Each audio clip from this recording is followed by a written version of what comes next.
Assalamu alaikum.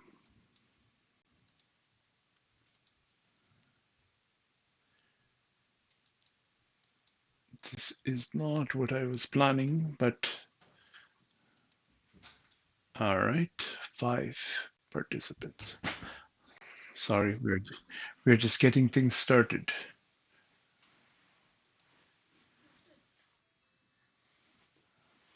Assalamu alaikum wa rahmatullah.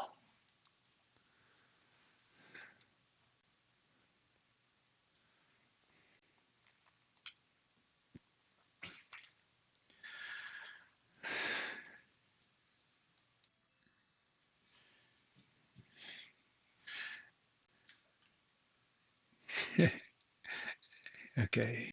Admit all. Admit all. Sorry, my skills with Zoom are not quite up there, and my computer is not cooperating. So I guess that's been the story for a while, huh?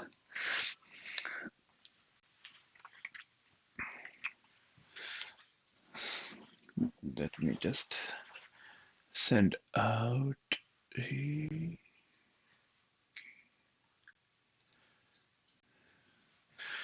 All right. Inshallah, we'll get started. Bismillah ar-Rahman ar-Rahim. Nahmadahu wa nusalli ala rasulih al-Kareem. Amma ba'd. So, we have been looking at the tafsir of Surah Nuh on and off. So, inshallah, we continue. So, yesterday, we were talking about how Nuh alayhi salam, he had concluded with his da'wah towards his people, and this concludes around the ayat 20 of Surah Nuh. And then how the people, then there was the dua that Nuh alayhi salam made. And then after that, he's mentioning how the people, they stood up for their false gods and their idols and so on. And now Nuh alayhi salam, he's mentioning about them. So he starts, أعوذ بالله من الشيطان الرجيم بسم الله الرحمن الرحيم وقد أضلوا كثيرا ولا تزد الظالمين إلا ضلالا. Meaning, surely they have thus far misled many. وقد أضلوا كثيرا, they have misled many. ولا تزد الظالمين إلا ضلالا. So do not let the unjust increase in anything but misguidance. So Nuh alayhi salam says that the elders of the tribe have already led many of the ignorant ones astray. This is in keeping with what he had said prior to this. They have devised a plot. وَمَكَرُوا مَكْرًا كُبَّارًا. That they made a big plan, they plotted a big scheme. And Imam Qurtubi rahmatullah alayhi says, by day, the indication could be towards either the idols, meaning that the idols have misled many people, and this is the same as Ibrahim alayhi salam has said in another surah. It says, Rabbi innahunna adlalna kathiran minan nas. That, O my Rabb, the idols have misled many people.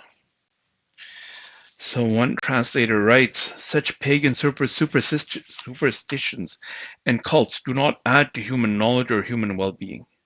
They only increase error and wrongdoing.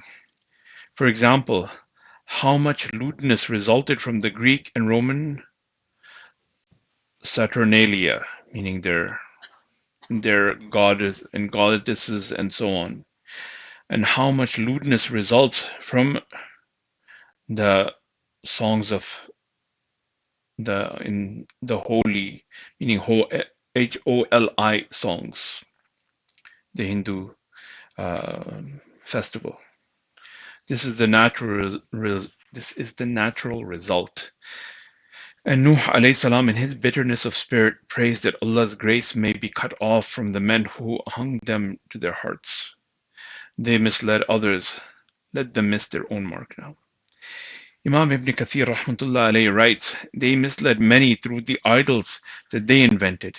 to the point where this idol worship remains in consistence up to the present day throughout the Arabs as well as the Ajam. So this thing, idol worship and so on, it remains present within even the Arabs as well as the non-Arabs. Even in the modern world, one sees millions of people being misled through idol worship. The Bollywood film industry is booming and may have already overtaken Hollywood in terms of viewers and profits. No Indian film is free from idol worship.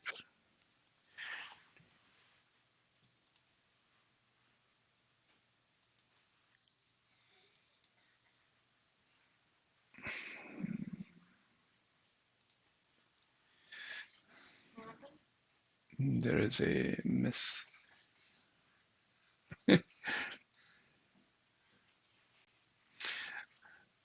Assalamu alaikum wa rahmatullah. Assalamu alaikum wa rahmatullah. That awkward moment when you get kicked out of your own meeting, huh?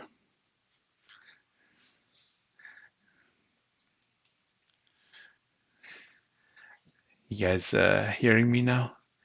Jazakumullahu khairan for those who let me know that I got kicked out. All right, Jazakumullahu khairan. Okay, so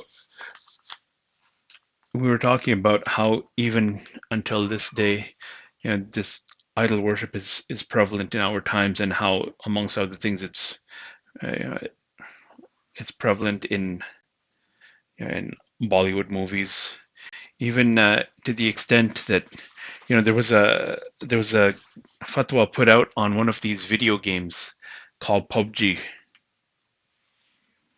But there was some scene in it, or one part in it, where a person actually has to go and has to do some idol worshipping to get some type of a power up. So, anyways, this is weird things that have become prevalent because of these old practices.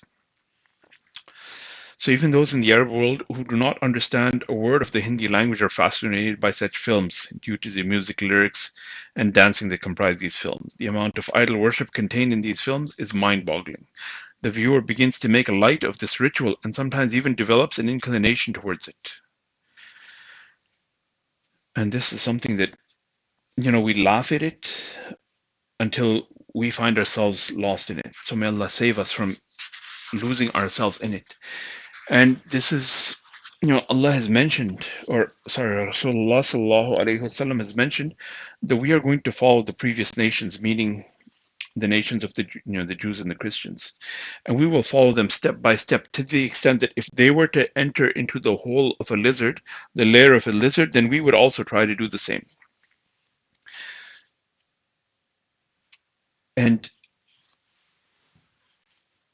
when we look into the Quran, we see one nation which is mentioned again and again, which is the Bani Israel. And the Bani Israel, they're the believers of the time. They're the believers of the time. So they would be the Muslims of the time. They were the nation of Musa alayhi salam. So today, those people who stuck to that belief and did not continue the chain of prophethood, which continued with Rasulullah sallallahu alaihi wasallam, they did not follow through with it and see who was the last prophet. They remained on that line. They would be classified as today who we call the Jews. But the people of the Bani Israel from that tribe, these were the believers. These were the Muslims. And they saw other nations worshipping. They saw that they had a physical manifestation of a god, or physical representation, personification of a god, and they were worshipping it. So they asked Musa alayhi salam that, why don't you give us also such a thing? Why don't you also give us such a thing that we can worship? So this was something which happened to that nation, and we have been instructed that our nation is going to follow in their footsteps. So this is a lesson for us that we should never laugh, and ridicule that nation, the Bani Israel. Rather, we should take heed from them. We should take a lesson. We should not look down upon them. Because when we start looking down upon people and we start laughing at them, then oftentimes the sin that they're involved in, because of this act of arrogance which is coming to us, this feeling of arrogance, many times a person gets affected by the same and he cannot save himself. Allah takes away this, this tawfiq to refrain from evil. But when we look at them with the feeling of, may Allah save me from it, like one hadith says, As-Sa'id man wu'ida li ghayri, or bi ghayri. That the fortunate person is the one who takes heed, who takes advice from someone other than himself. By someone else's mistake, he learns a lesson. So we see other people making a mistake. We should never, make light of it. That people are bowing. Let's copy their silly actions. Till the point comes that we also start following them. So this is something to be particularly mindful about. And one must remember that Allah subhanahu wa ta'ala has declared very clearly in the Quran in numerous verses that He forgives all types of sin except for shirk, associating partners to Allah. He has proclaimed in the clearest possible manner that He will never forgive shirk, and that a mushrik will have to dwell in the hellfire forever and ever. This is assuming that a person dies in that condition. As for the person who changes, makes tawbah in this life, then Allah will forgive him, because Islam clears out all his sins before his coming into Islam. So even if he made shirk, Allah will clean that out too. Therefore, one must always be fearful of his fate. One must avoid these things lest they annihilate his iman. One must try to be punctual in his 5 daily salat, recite some Quran regularly, and also perform some dhikr without fail in order to preserve their iman. One should also give sadaqah abundantly and regularly, because sadaqah diffuses the wrath of Allah. May Allah subhanahu wa ta'ala give us tawfiq and keep us steadfast upon iman and good actions. Here Prophet Nuh alayhi salam first mentions that the idols have misled many people, and then he curses the oppressors by the words, and do not increase the unjust ones, the tyrants, except in straying from the mark. The Mufassirin have put forward the question as to why a prophet would curse his people. And the answer is that Nuh alayhi salam was informed by Allah that أَنَّهُ لَن يُؤْمِنَ مِنْ قَوْمِكَ إِلَّا مَنْ قَدْ آمَنَ. So he had already been informed that none of your folk will believe except for those who have already believed. We will see, inshallah, if Allah give us tawfiq to go into the usul of tafsir, we'll see that there are several sources of tafsir, and amongst them is that the Quran makes tafsir of itself.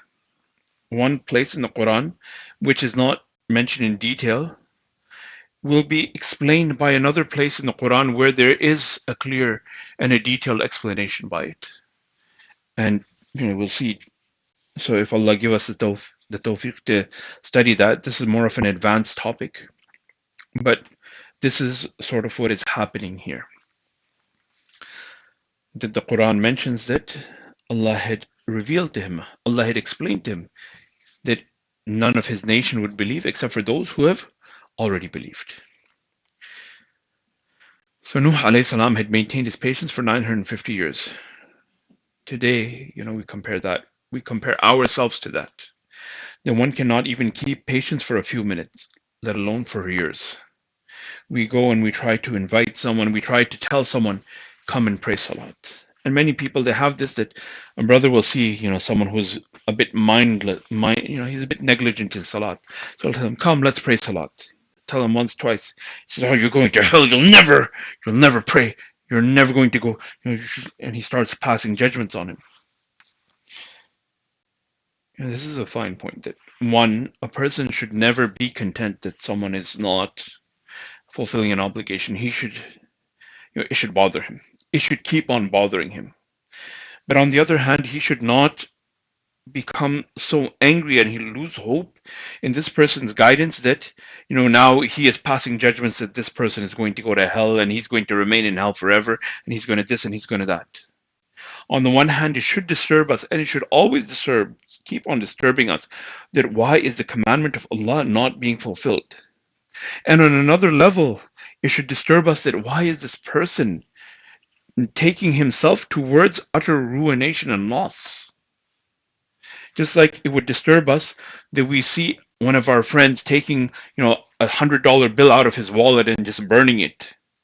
You're like, why are you wasting your money? Why are you destroying it? Or like you see a person taking drugs. You see him taking drugs every day. It should bother you. Besides the fact that it's illegal, and that should bother you also that it's illegal. But secondly, this is someone who you care about and he is hurting himself. So this should be, of greater concern. And how can this be prevented? How can this person stop hurting themselves? This is the motivation that should be driving us rather than, wanting to impose ourselves on others. This is the concern of the prophets. So look at their patience. He was patient for 950 years, then Allah revealed to him.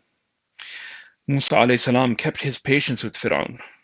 However, when he realized that Fir'aun would never turn towards the truth, would only mislead others by preventing them from accepting the truth, he supplicated, رَبَّنَا اطمس على أموالهم واشدد على قلوبهم فلا يؤمنوا حتى يروا العذاب الأليم. Our Rabb, wipe out their wealth and harden their hearts so they might not believe until they see the painful torment. So Nuh alayhi salam's patience is also remarkable. It was only when he was told that no good was to come out from the people or from their offspring that he raised his hands and made the above supplication. So may Allah give us the reality of the concern of the Prophets alayhimus salam. May Allah make hateful to us what they disliked, what Allah dislikes. May He make it distasteful for us what He dislikes, and may He make beloved to us whatever He likes, and may He use us as a means of guidance for the people. That even if we dislike what the people are doing, somehow or other, may Allah put wisdom in our hearts so that we are able to communicate to the people what Allah wants and what is in their better interests. What is in their better interests?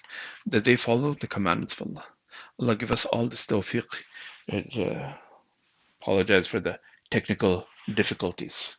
جزاكم الله خيرا. السلام عليكم. سبحان الله وبحمده. سبحانك اللهم وبحمدك.